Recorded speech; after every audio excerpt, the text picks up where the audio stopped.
Hey, how's it going? After Daniel did what no one else could do, that is, revealing the contents of Nebuchadnezzar's dream and its interpretation, he was promoted. He would be ruler over all of the province of Babylon.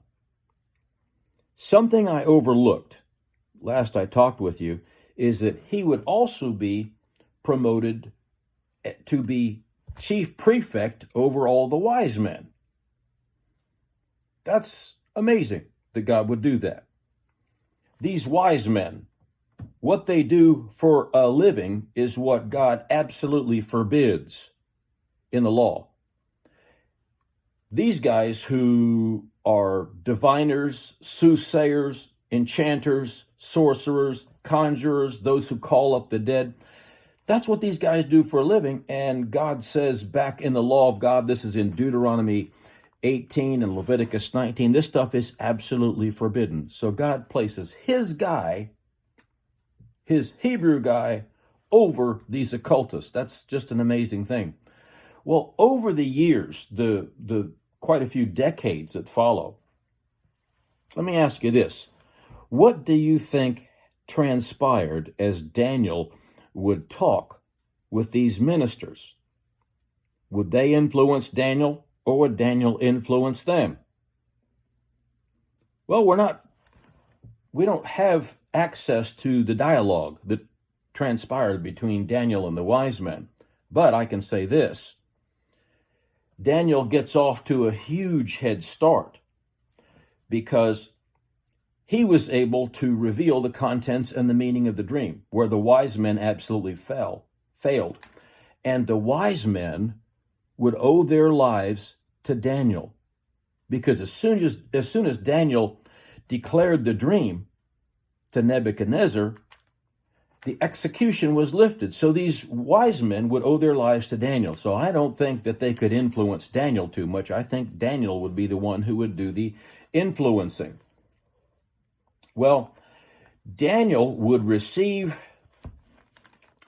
Nebuchadnezzar's dream and interpret it somewhere around the age of 20. We don't know it for sure, but most of the guys I've been studying under would place Daniel right around that age. And Daniel is going to spend a long, long, long time in Babylon serving as a statesman. And the year is about 604, just after he was taken into captivity. He had to reveal and interpret this dream. So if he's somewhere around 20, he's got to wait until he is age 68 to receive more information on this statue dream that Nebuchadnezzar had. You remember the gold, the silver, the bronze, the iron, the mixture of iron and clay at this weird end-time kingdom. He's got to wait till he's 68 to get more information on this. And in Daniel chapter 7, Daniel now gets the next layer of information. You remember in Daniel chapter 2, there's a stone that's cut out of the mountain without hands. And the stone strikes the statue on its feet of iron and clay. And then it continues to just grind to dust all remnants of any other kingdom that are still around. Well, just like the stone strikes the statue on its feet of iron and clay in Daniel chapter 7, and in Daniel chapter 8, which occurs just a year or so later, we are introduced to one who is referred to as the Son of Man. And the Son of Man is the one whose appearance hails the destruction of the kingdom of the Antichrist. So in Daniel chapter 2, you have a stone striking the statue. And in Daniel chapter 7 and chapter 8, you have the Son of Man coming in, and his appearance hails the destruction of the kingdom of the Antichrist. See the similarities. One revelation just builds on another. Daniel is around 68 when he gets this revelation from God. Now, assuming he is still head over all of the wise men, he now has some more information to talk to them about. This is probably the second, third generation, because Daniel's around a long time and he lives a long, long, long time. So assuming he still has some interaction with the wise men, he has information to give their sons or their sons' sons at this point. Now, wait another 17 years. And Daniel is now a really old guy. He's now around age 85. At age 85, the Holy Spirit gives Daniel something fantastic.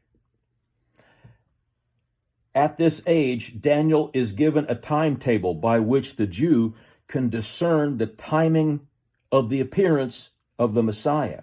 Yeah, that's right, the Son of Man in Daniel chapter 7. A timetable by which the Jew could begin to watch and see, hey, and they could expect his appearance.